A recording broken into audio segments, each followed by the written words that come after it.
For those of you that don't know me, I'm Lynn Alain. I've been the manager here at the museum since 2016, and I've had the pleasure of meeting today's special guest this summer while she was putting the finishing touches on her brand new coloring book, Mahone Bay Islands. So please welcome Shannon King. Thank you so much for coming here. Yay! Thank you, Lynn. Thank you for hosting this at the museum.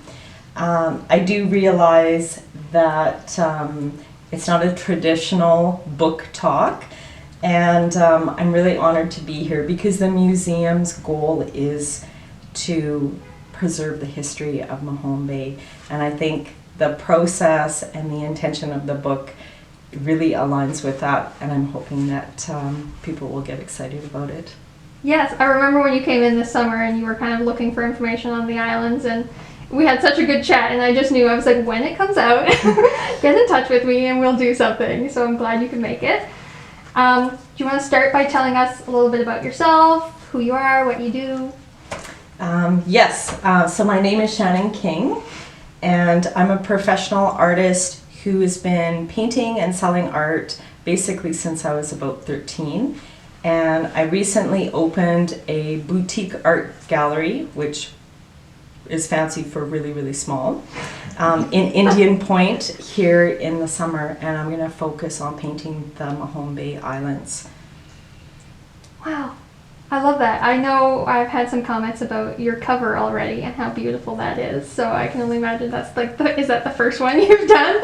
It actually is Okay. the first painting that I did, and so if people are interested and they're able to still get tickets for the Mahone Islands Conservation Association Gala and Fundraiser, they actually have that painting for their live auction. Oh, I love that. You too can own the cover of the coloring book.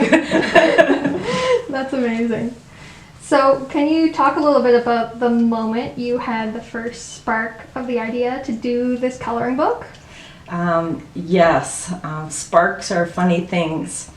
As a painter, I was interested in the islands, and I just noticed that there wasn't a lot of information out there to raise awareness of conservation for children to digest. And so I thought, I'll do a coloring book because that'll be easy. It wasn't. Spoiler alert. Yeah, spoiler alert. So what was the next step? How did you get started once you had made that decision? The lesson is that when you perceive something to be easy, it's probably because you don't know that much about the process. And that's the blessing in disguise, because then you embark on a journey that you're unaware of, you know, the obstacles and the challenges. But every next step that I took, it opened a new door, opened a new opportunity. Around the corner was a new obstacle, and just new discoveries and new friendships. Love that. So you answered this a little bit, but why a coloring book? Right? Why coloring book? Why are we here listening to a talk about coloring books? Coloring books have changed a lot since I was a kid. Coloring with my aunties, that's one of my favorite memories. And they have become a way to inspire, to educate, and enlighten kids of all ages, I always say. I started this journey by learning from others and finding out what types of books were really reaching people. And I do have some notes here today so that I don't forget names. One of the biggest inspirations for this format was from a lady named Diana Frost. And she created a series of coloring books called Coloring It Forward, and it was to raise awareness of Indigenous history in Western Canada and the traditions. And the books kind of combined images from artists with traditional knowledge, and there's really a lot of amazing women out there who are self-publishing in order to share stories and wisdom with the next generation. And I love that we're sitting in this part of the gallery, and I'm looking at this wall behind you of local female artists, and the history that is here is it's really inspiring to be part of this journey, even though we're talking about a coloring book today. I feel connected to them. And it's funny that you mentioned that coloring books have changed, because my first thought is, adult coloring books. That was never a thing before. Like, that's really taken off. So when we were promoting this event, I was like, do I promote this just to kids? Do I promote this to adults? I mean, there's a lot to be said about like creative rest, and a lot of people find coloring relaxing. So you're right, coloring books have changed a lot. So that's really interesting that's kind of that movement of making change with coloring books. I love that. And I know when we spoke this summer, you were like, it's really about letting kids know about the conservation of the islands, and so it's not just a coloring book, which I love. It's funny how COVID changed some of the activities that we explored at home. People found new hobbies, and coloring books certainly fit into that realm. Very true. Yeah. So you mentioned that this isn't a normal author talk, and I said, like, normally we have the author do a little reading or something. So in your case, I was wondering if you wanted to read a few of the short pieces that are on the back of your coloring pages that are about the islands. Yes, I would love to.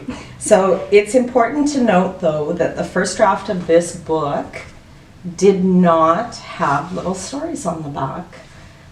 It was just the pages.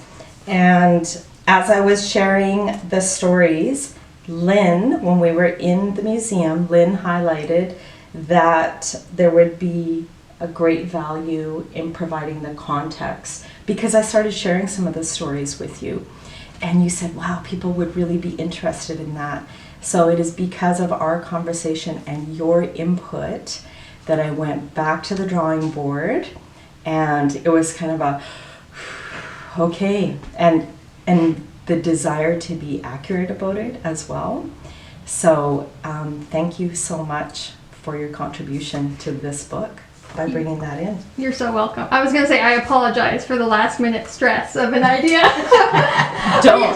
I just remember we were talking and I was wondering why one of the drawings was what it was, and then you started explaining it, and I was like, well, you should have that explanation of why you chose to do the island that way. I can't imagine the book without the stories now. Okay, so this is the very first drawing of the moose in the water by Andrews Island, and the paragraph on the back says, a moose swimming from Andrews Island to the mainland at low tide. This is a great place to picnic, kayak, and see a sunfish if you are lucky. Also possibly an historic resting place for Mi'kmaq on long journeys. So the swimming moose. Trisha Barr, who has sailed to many exotic places around the world, she's a resident of Indian Point. And for those who don't know, her husband Don was the former captain of the Blue Nose 2 for 20 years. So they have seen some really incredible places.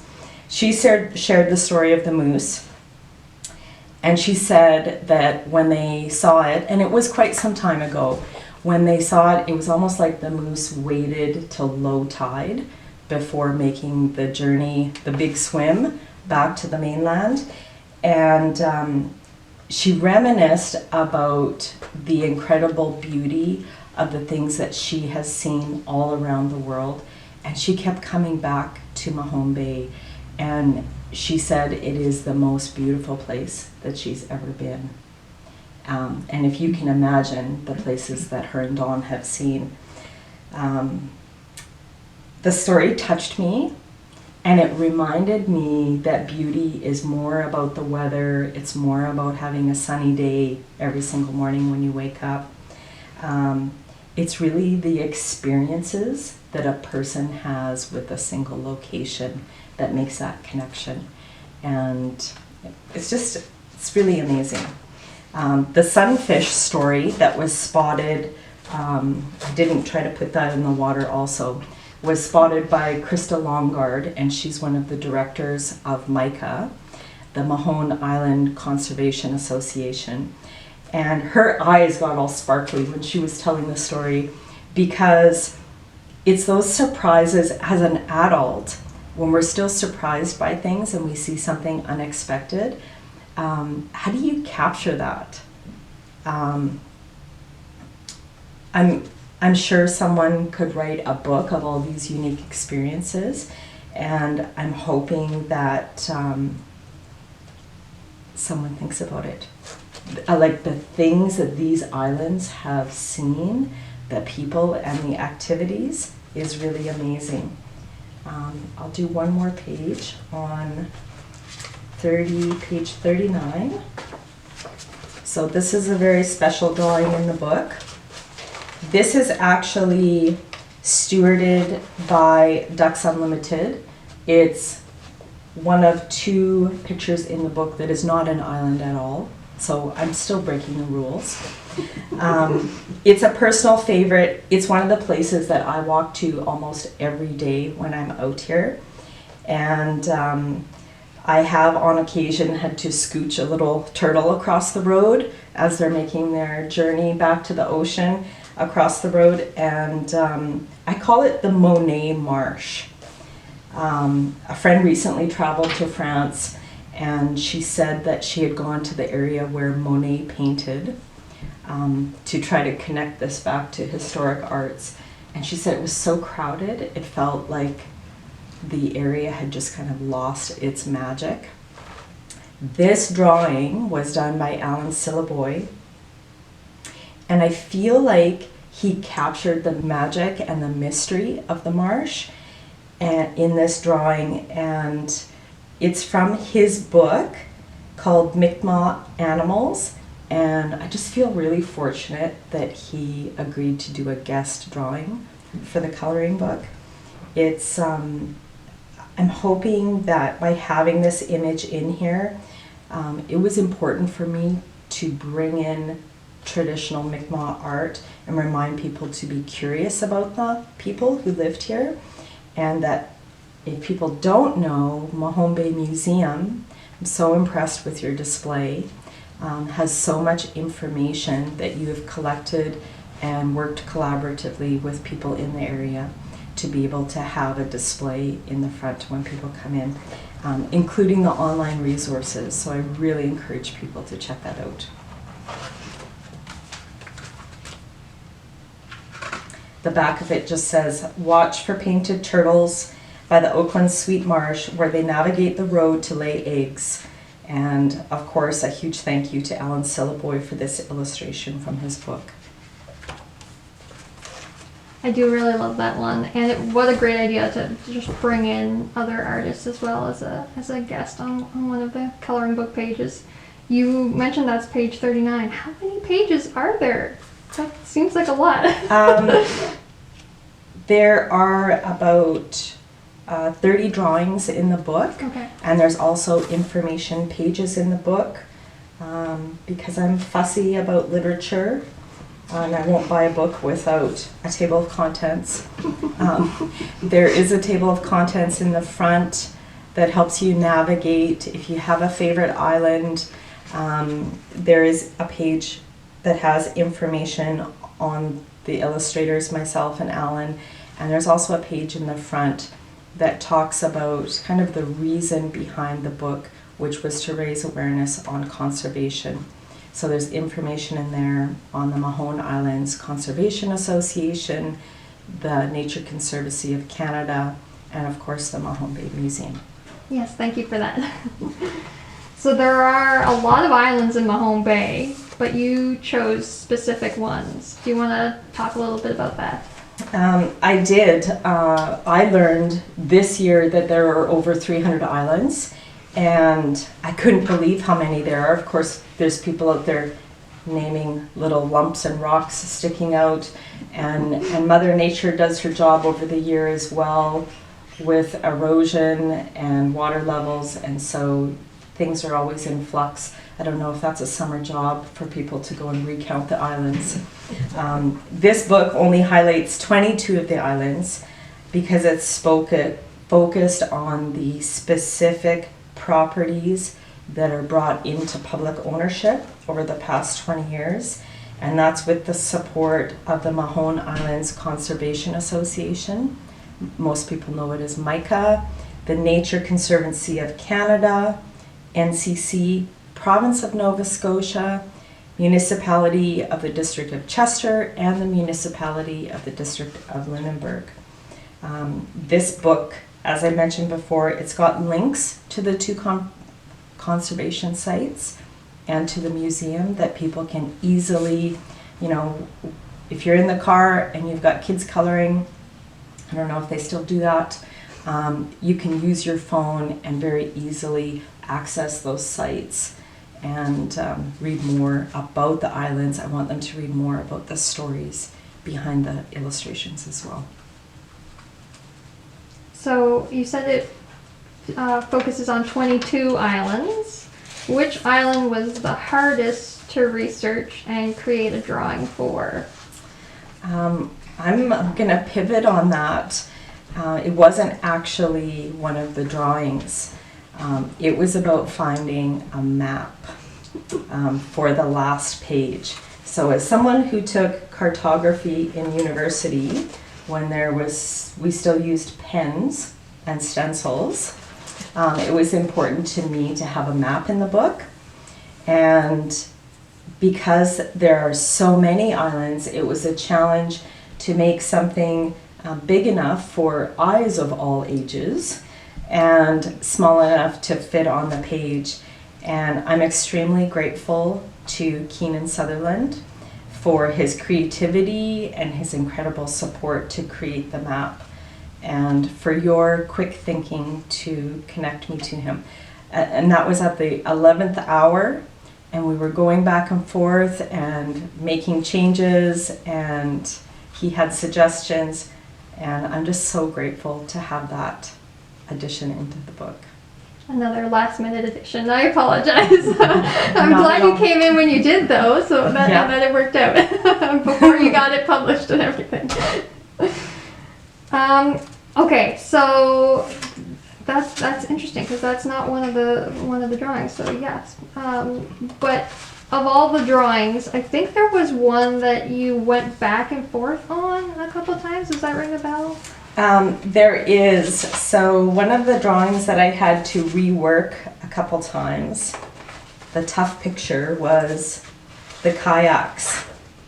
So I've been kayaking for years. However, being on the lake is a very different experience than being on the ocean is a very different experience, like completely different experience. I don't think you can even compare the two. And because you're sitting on the water line, your bum is in the water, it's incredibly personal experience. Depending on what you see, what the weather is, what your mood is, the sounds, the smells. Every time you go out on a kayak, if you've ever been, it's a very different experience each time. And you're so close to what is happening around you. And so I had to change the perspective several times. And the illustration that ended up in the book, it felt right when I drew the bird's eye view of the kayakers, almost as part of the ocean waves, because that's what it feels like when you're in the water. And I've learned that the smaller the vessel, the more you are at the mercy of the ocean and Mother Nature. That makes sense. Mm. Yeah, I don't remember. I remember when you came in, you showed me quite a few of them, and I don't remember that one. So maybe it wasn't that picture before, probably.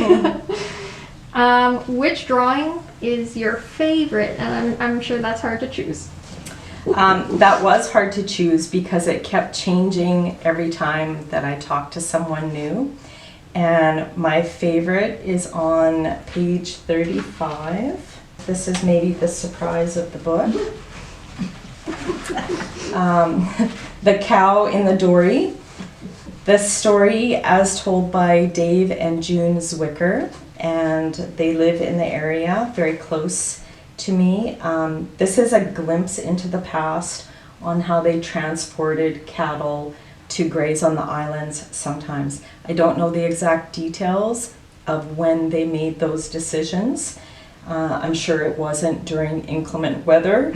But as a farm kid from Alberta, I grew up on a farm.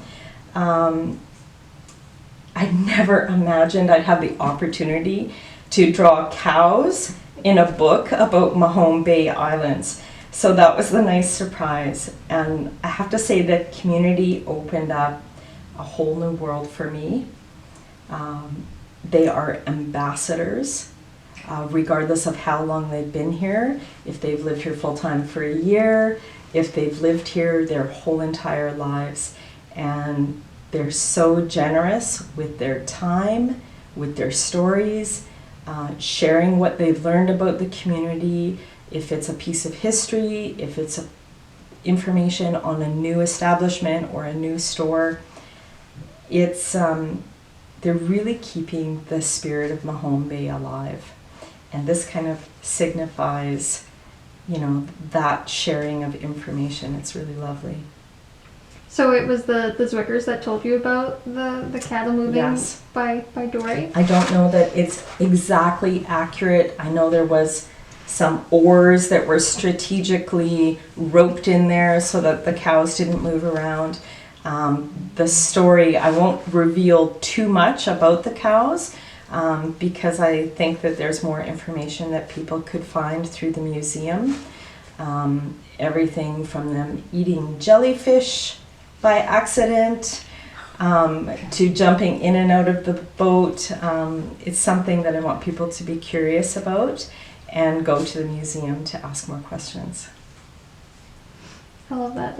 It's certainly a strange one when you flip through the coloring book about islands. Yeah. And you see the cow on the boat. I bet that will get people's attention. Absolutely.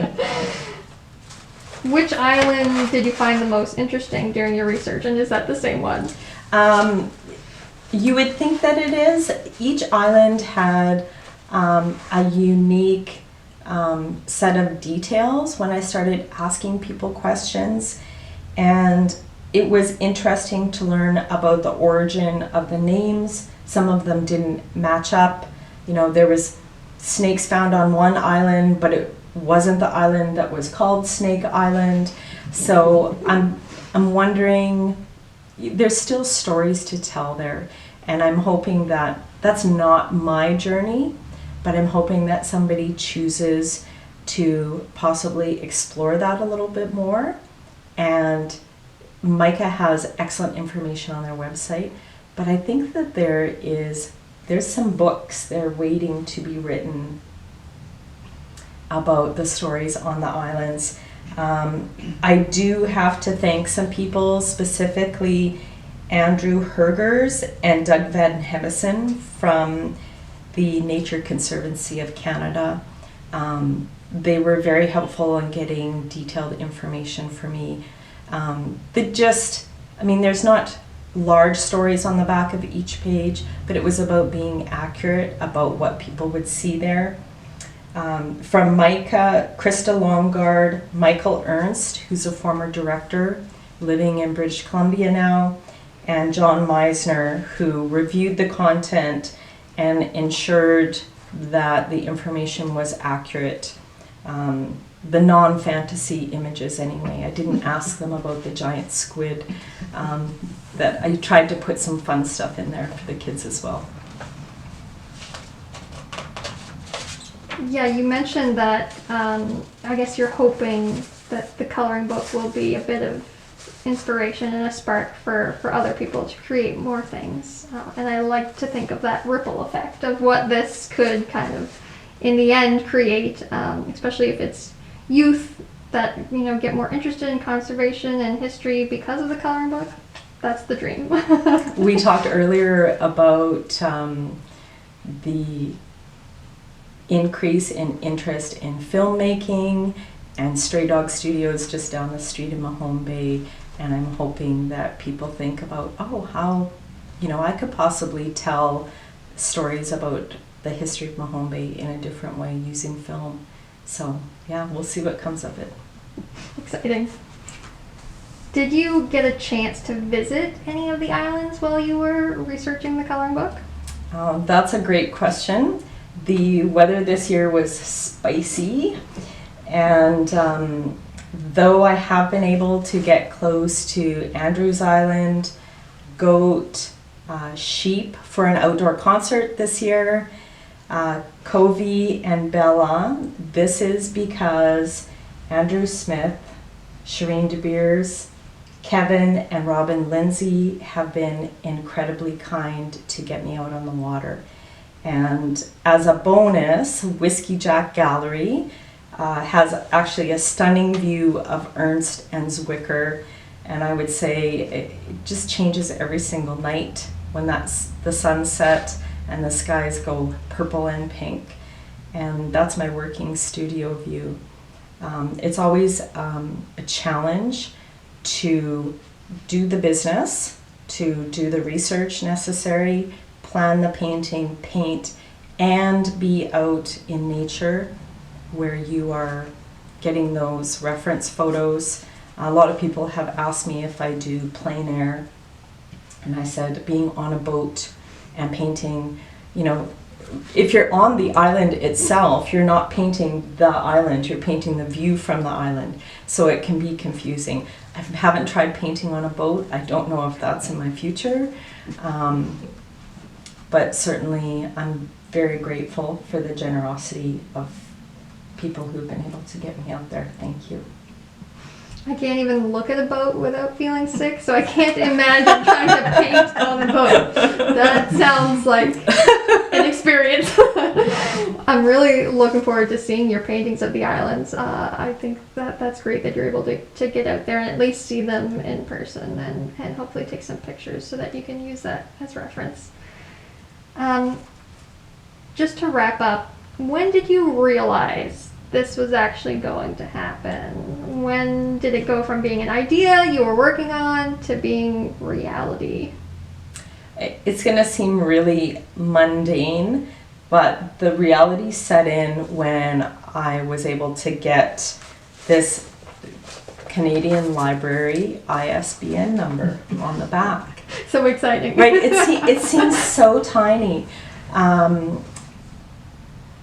The fact is that many publishers in the area, local publishers, advised me that they were years behind on publishing, and so I ended up working with a printer out of Bridgewater to kind of make this happen.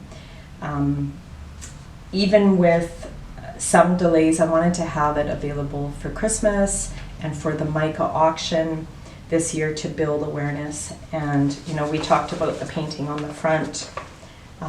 I've committed to donating a painting to them every year as part of their fundraising to help build up that bank account that they can continue to do the things that they do to bring those islands into public ownership when the situation presents itself.